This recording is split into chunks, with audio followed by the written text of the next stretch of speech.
ये साप्ताहिक बाइबल का उपदेश Plainfield Christian science church independent से है, जो प्लेनफील्ड, न्यू जर्सी, अमेरिका में है। अधिक जानकारी के लिए कृपया हमारी वेबसाइट पर जाएं www.plainfieldcs.com।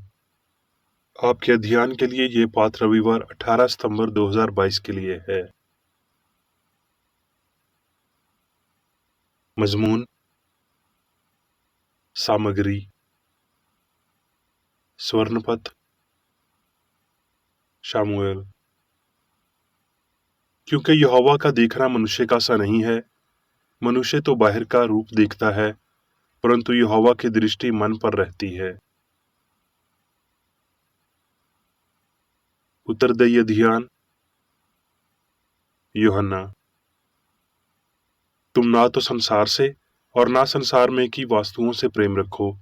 यदि कोई संसार से प्रेम रखता है तो उसमें पिता का प्रेम नहीं है, क्योंकि जो कुछ संसार में है, अर्थात शरीर की अभिलाषा और आंखों की अभिलाषा और जीवन का घुमंड, वो पिता की ओर से नहीं परंतु संसार ही की ओर से है। और संसार और उसकी अभिलाषाएं दोनों मिटती जाती हैं, पर जो परमेश्वर की इच्छा पर चलता है वो सर्वदा बना रहेगा।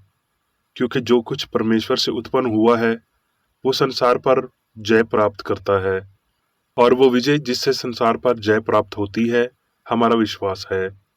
और ये भी जानते हैं कि परमेश्वर का पुत्र आ गया है और उसने हमें समझ दी है कि हम उस सच्चाई को पहचाने और हम उसमें जो सत्य है अर्थात उसके पुत्र यीशु मसीह में रहते हैं। सच्चा परमेश्वर और अनंत जीवन यही है। हे बालकों, अपने आप को मूर्तों से बचाए रखो।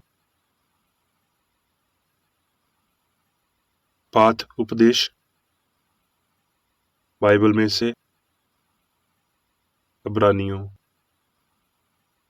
विश्वास ही से हम जान जाते हैं कि सारी सृष्टि की रचना परमेश्वर के वचन द्वारा हुई है।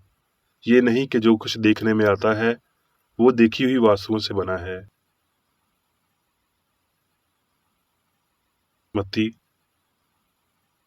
और यीशु सारे गलील में फिरता हुआ उनकी सभाओं में उपदेश करता और राज्य का सुसमाचार प्रचार करता और लोगों की हर प्रकार की बीमारी और दुर्बलता को दूर करता रहा।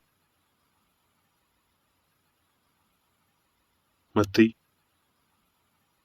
वो इस भीड़ को देखकर पहाड़ पर चढ़ गया, और जब बैठ गया तो उसके चेले उसके पास आए, और वो अपना मुंह खोलकर उन्हें ये उपदेश देने लगा।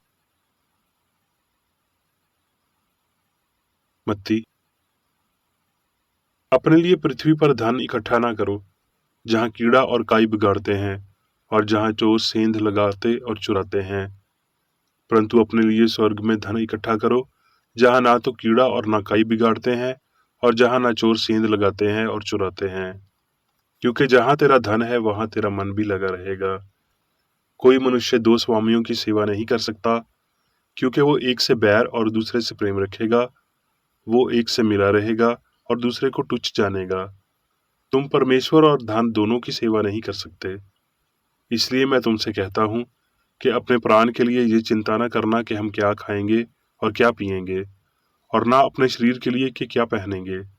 क्या प्राण भोजन से और शरीर वस्त्र से बढ़कर नहीं? आकाश के पक्षियों को देखो, वो न बोते हैं न काटते हैं और ना ही खतों में बटोरते हैं, तो भी तुम्हारा स्वर्गीय पिता उनको खिलाता है। पहले तुम उसके राज्य और धर्म की खोज करो, तो ये सब वस्तुएं भी तुम्हें मिल जाएंगी। यूहन्ना। आत्मा तो जीवनदायक है, शरीर से कुछ लाभ नहीं। जो बातें मैंने तुमसे कही हैं वो आत्मा है और जीवन भी हैं।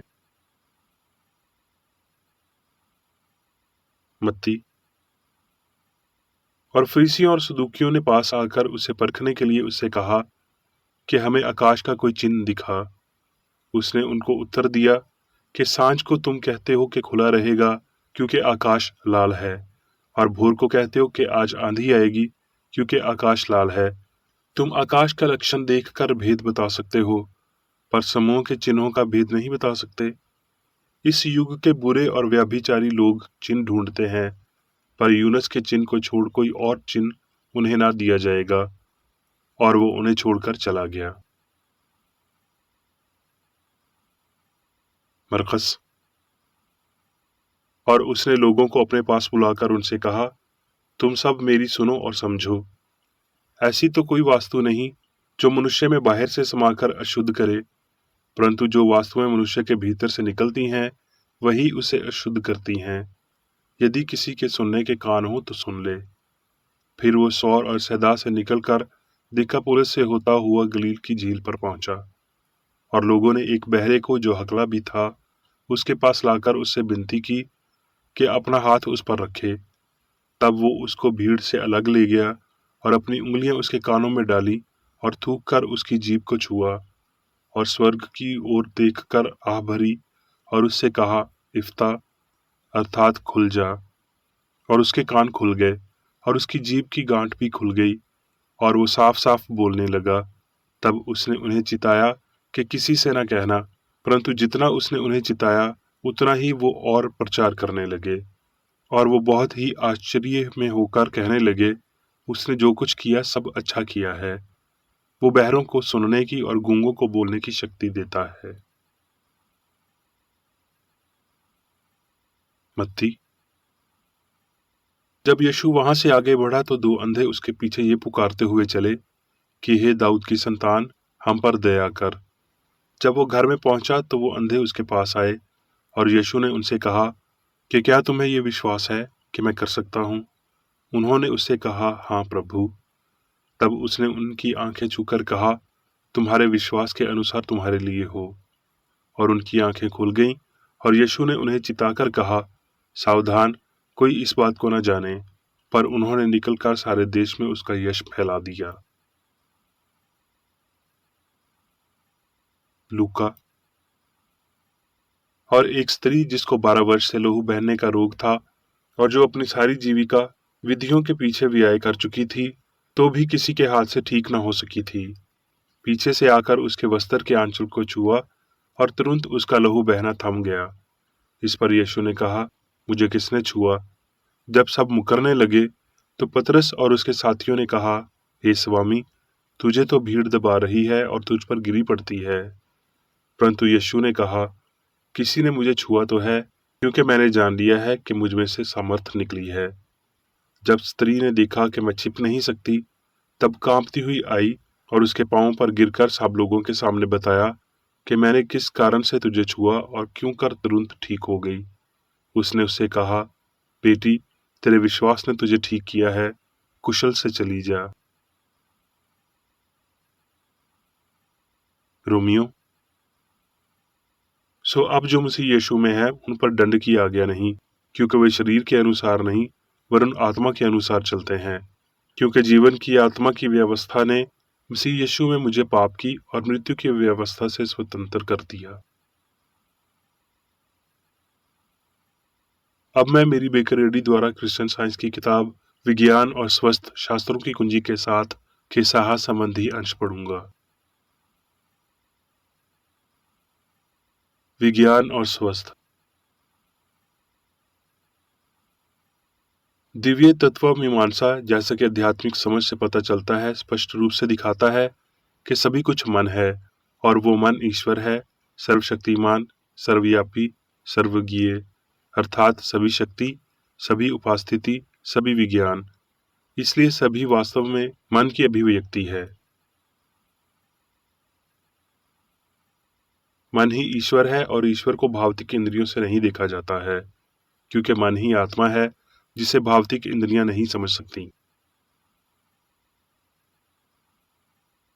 वास्तविक का क्षेत्र आत्मा है।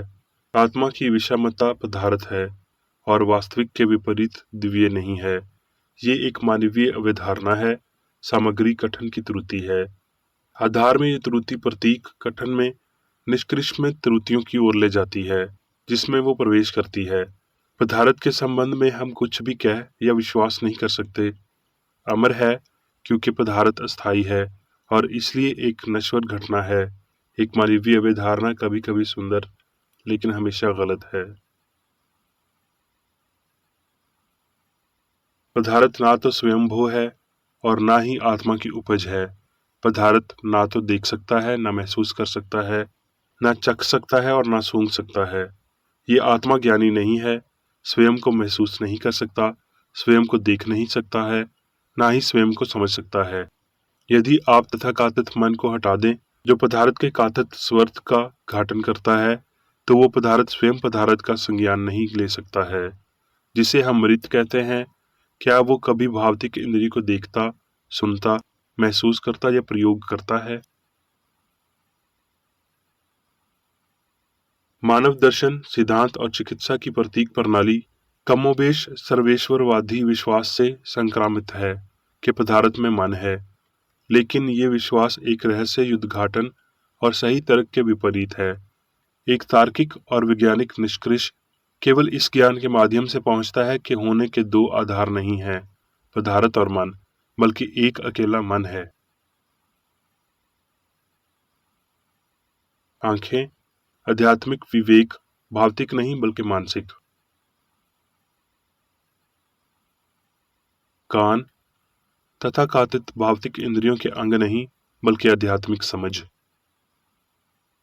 यीशु ने आध्यात्मिक धारणा का जिक्र करते हुए कहा, क्या कान रखते हुए भी नहीं सुनते? मरकस 8:28। मसीही धर्म सिद्धांत और प्रमाण आध्यात्मिक अर्थों से समझा जाता है। उन्हें यीशु के प्रदर्शनों में दिखाया गया है, जो सामग्री और उसके तथाकथित कानूनों की अवहेलना करता है, बुराइयों को मिटाकर और मृत्यु को नष्ट करके, अंतिम शत्रु जो नष्ट हो जाएगा। ये जानकर कि आत्मा और उसकी विशेषताओं को हमेशा मनुष्य के माध्यम से प्रकट किया गया था, मालिक ने बीमारों को ठीक किया, अंधे को दृष्टि दी, बधिर को सुनना, लंगड़े को पैर दिया। इस प्रकार दिव्य की वैज्ञानिक कार्रवाई को प्रकाश में लाया, मानव मन और शरीर पर मन और आत्मा और मोक्ष को बेहतर समझ दी। दृष्टि, श्रावण मनुष्य की सभी इंद्रियां शाश्वत हैं, वो खो नहीं सकती। उनकी वास्तविकता और अमृतता आत्मा और समझ में है, पदार्थ में नहीं, इसलिए उनकी स्थायित्व भी। भौतिक रूप से आध्यात्मिक रूप में देखने और सुनने में अधिक मसीहत है। उनके नुकसान की तुलना में मन संकाइयों के सितात अभ्यास में अधिक साइंस है। वो खोया हुआ नहीं हो सकता, जबकि इसमें मन रहता है। इसकी आशंका ने अंधे को दृष्टि दी और सदियों पहले बहरे को सुनाई दिया, और ये आश्चर्य को दोहराएगा। यीशु ने एक बार पूछा, किसने मुझे छुआ? इस जांच को केवल शारीरिक संपर्क से होने वाला मानते हुए उनके शिष्यों ने उत्तर दिया, तुझे तो भीड़ दबा रही है। यीशु जानता था, जैसा कि दूसरों को नहीं पता था, कि ये कोई पदार्थ नहीं है बल्कि नश्वर मन है, जिसके स्पर्श से सहायता की आवश्यकता होती है। अपनी पूछताछ को दोहराते हुए उन्हें एक बीमार महिला के विश्वास का उत्तर दिया गया। इस मानसिक आह्वान में उनकी तुरंत आशंका ने उनकी आध्यात्मिकता को स्पष्ट कर दिया। इसके बारे में शिष्यों की भ्रांति ने उनकी भावतिकता को उजागर कर दिया। भौतिक इंद्रियों की गवाही ना तो पूर्ण है और ना ही दिव्य है। इसलिए मैं अपने आप को यीशु के उपदेशों पर, भविष्य द्विकताओं के और मन के विज्ञान की गवाही पर अनाक्षित रूप से रूपित करता हूँ। अनय नींव कोई नहीं है। अनय सभी प्रणालियाँ, सिस्टम पूर्ण रूप से या आंशिक रूप से ज्ञान के आधार पर भौतिक इंद्रियों के माध्यम से प्राप्त की जाती है। हवा से हिलती हुई चट्टानें हैं, न कि चट्टान पर बना मकान। मूर्तापूर्ण भरमों से त्रसित संसार शीश व्यवस्था के पालने में सो रहा है, घंटों सपने देख रहा है। भौतिक भावना अस्तित्व के तत्वों को प्रकट नहीं करती है, लेकिन आध्यात्मिक भावना मानव चेतना को शाश्वत सत्य में ले जाती है। मानवता धीरे धीरे पाप की भावना से आध्यात्मिक समझ में आगे बढ़ती है। सब कुछ ठीक से सीखने की इच्छा मसीही जगत को जंजीरों से बांधती है। विश्वास करने की ये त्रुटि कब सामने आएगी कि भौतिकता में जीवन है और ये पाप, बीमारी और मृत्यु ईश्वर की रचनाएं हैं? ये कब समझा जाएगा कि सामग्री में ना तो बुद्धिमत्ता है, जीवन है और ना ही संवेदना है, और ये कि विपरीत विश्वास सभी दुखों का विफल स्रोत है? गलती में फंसने से, ये मानने की गलती के पदार्थ अच्छे या बुरे के लिए बुद्धिमान हो सकता है, धुंध छटने पर ही हम ईश्वर की स्पष्ट झलक पा सकते हैं, या जब तक वो अनंत पतले पान में पिघल जाते हैं कि हम किसी शब्द या कार्य में दिव्य छवि को देखते हैं जो सच्चे विचार को इंगित करती है, श्रेष्ठार्थ और सत्य की सच्चाई, बुराई की शून्यता और असत्यता। जब हम दिव्य के साथ संभव के साथ अपने संबंध को पूरी तरह से समझते हैं, तो हमारे पास कोई अनय मन नहीं हो सकता, लेकिन उनका कोई अनय प्रेम, ज्ञान या सत्य, जीवन का कोई अनय अर्थ नहीं है, और पदार्थ या त्रुटि के अस्तित्व की कोई चेतना नहीं है। यदि शिष्य आध्यात्मिक रूप से आगे बढ़ रहा है, तो वो अंदर प्रवेश करने का प्रयास कर रहा है। वो भौतिक दृष्टि से लगातार दूर होता जाता है और आत्मा की पूर्ण चीजों की ओर देखता है। यदि वो ईमानदार है, तो वो शुरू ही से सबसे अधिक लाभ में रहेगा, और जब तक वो खुशी के साथ अपनी यात्रा पूरी नहीं कर लेता, तब तक वो हर दिशा में से थोड़ा थोड़ा हासिल करेगा। अब मैं मेरी बेकर रेड्डी द्वारा चर्च मैनुअल में दिए गए 3 दैनिक कर्तव्यों को पढ़ूंगा। दैनिक प्रार्थना। प्रत्येक दिन प्रार्थना करने के लिए इस चर्च के प्रत्येक सदस्य का कर्तव्य होगा, तुम्हारा राज्य आए, ईश्वरीय सत्य, जीवन और प्रेम के शासन को मुझ में स्थापित कर और मुझ पर शासन कर, और तेरा वचन सभी मनुष्यों के स्नेह को समृद्ध कर सकता है, उन पर शासन कर। आदेशों और कर्तव्यों के लिए एक नियम। ना तो दुश्मनी और ना व्यक्तिगत लगाओ। मदर चर्च के सदस्यों के आदेशों और कर्तव्यों पर लागू करना चाहिए। विज्ञान में दिव्य प्रेम ही मनुष्य को नियंत्रित करता है और एक क्रिश्चियन विज्ञानी प्यार की मीठी सुविधाओं को दर्शाता है। प्यार में डांटने पर, सच्चा भाईचारा, परोपकार और क्षमा में। इस चर्च के सदस्यों को प्रतिदिन ध्यान रखना चाहिए और सभी बुराई दूर करने, भविष्यवाणी, न्याय करने, निंदा करने, परामर्श देने, प्रभावित करने या गलत तरीके से प्रभावित होने से बचने के लिए प्रार्थना करनी चाहिए। कर्तव्य के प्रति सतर्कता। इस चर्च के प्रत्येक सदस्य का यह कर्तव्य होगा कि वो प्रतिदिन आक्रामक मानसिक सुझाव से बचाव करे और भूलकर भी ईश्वर, नेता और मानव जाति के प्रति अपने कर्तव्य की उपेक्षा नहीं करनी चाहिए। उनके कामों से उन्हें आंका जाएगा और वो उचित या निंदनीय होगा।